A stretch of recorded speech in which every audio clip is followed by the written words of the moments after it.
హైదరాబాద్ సరూర్ నగర్ అలకనంద ఆసుపత్రి kidney racket కేసులో పోలీసులు విచారణ వేగవంతం చేశారు. ప్రధాన నిందితుడు పవన్ విదేశాలకు పారిపోయినట్లు అనుమానిస్తున్న పోలీసులు అతనిపై లుకౌట్ నోటీసులు జారీ చేశారు. మరో మధ్యవర్తి లక్ష్మణ్ను అరెస్టు చేసి రిమాండ్కు తరలించారు. ఇప్పటికే ఈ కేసులో ఆసుపత్రి చైర్మన్ సుమంత్, డాక్టర్ అవినాష్లను విచారించిన పోలీసులు తాజాగా డాక్టర్ రాజశేఖర్ను కస్టడీకి తీసుకుని విచారించి కీలక విషయాలు రాబట్టారు. సంచలనం రేపిన కిడ్నీ రాకెట్ కేసులో ప్రధాన నిందితుడు పవన్ అలియాజ్ లియోన్ విదేశాలకు పరారైనట్లు పోలీసులు అనుమానిస్తున్నారు. 3 వారాలుగా నిందితుడి ఆచూకీ చిక్కకపోవడంతో ఇతర దేశాలకు పారిపోయినట్లు దాదాపు అంచనాకొచ్చారు. పవన్ ఆచూకీ కోసం సరూర్ నగర్ పోలీసులు తాజాగా లుకౌట్ నోటీసులు జారీ చేశారు.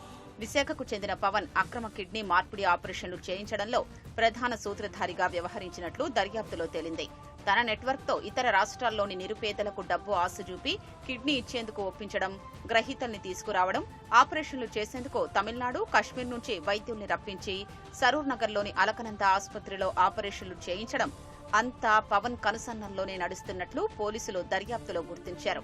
తమిళనాడు, కర్ణాటక, ఏపీ, తెలంగాణ సహా పలు రాష్ట్రాలతో ముడిపడి ఉన్న నెట్వర్క్ లో పవన్ ఎక్కడా గుర్తింపు బయటపడకుండా చీకటి దంతా నడిపిస్తున్నాడు. నిందితుడు చిక్కితే మరికొంతమంది పేర్లు వెలుగులోకొచ్చే అవకాశం ఉందని భావిస్తున్న తరుణంలో అతడు విదేశాలకు పారిపోయినట్లు పోలీసులు అంచనాకొచ్చారు.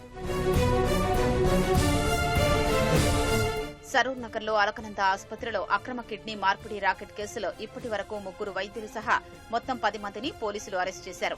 తాజాగా మరో కీలక నిందితుడు మధ్యవర్తిగా వ్యవహరించిన ఏపీలోని విశాఖకు చెందిన లక్ష్మణ్ను పోలీసులు అరెస్ట్ చేసి రిమాండ్కు తరలించారు. లక్ష్మణ్ను చిన్న స్థాయి ఆసుపత్రుల్ని వెతికి కిడ్నీ ఆపరేషన్లు చేస్తే కమిషన్లు ఇప్పిస్తామంటూ మధ్యవర్తిగా వ్యవహరిస్తున్నట్లు పోలీసుల దర్యాప్తులో తేలింది. హైదరాబాద్ కు చెందిన వైద్యుడు సిద్ధంశెట్టి అవినాష్ సైదాబాద్ లో జనని ఆసుపత్రి నిర్వహించేవాడు. అవినాష్ ను లక్ష్మణ్ సంప్రదించి కిడ్నీ మార్పిడి ఆపరేషన్లు చేయించేలా ఒప్పించాడు.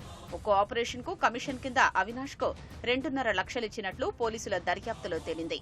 జనని ఆసుపత్రిలో 2023 ఏప్రిల్ నుంచి 2024 జూన్ వరకు 40కి పైగా కిడ్నీ మార్పిడి ఆపరేషన్లు జరిగాయి.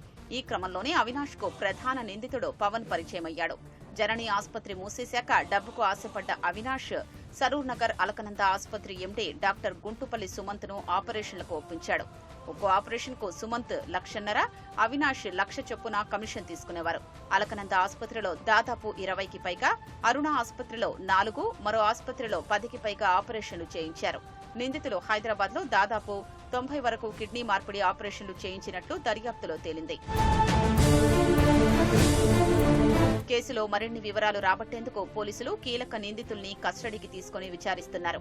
అలకనంద ఆసుపత్రి ఎండీ గుంటుపల్లి సుమంత్, జనని ఆసుపత్రి నిర్వాహకుడు అవినాష్ ను ఇప్పటికే 2 రోజుల కస్టడీకి తీసుకుని విచారించారు. మరో నిందితుడు వైద్యుడు పెరుమాళ్ల రాజశేఖర్ ను సోమవారం కస్టడీకి తీసుకున్నారు.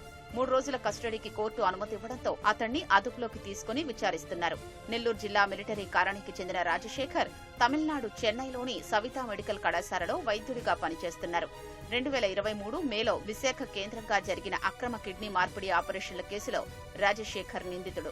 అప్పట్లో పోలీసులకు చిక్కిన రాజశేఖర్ జైలుకెళ్లాడు.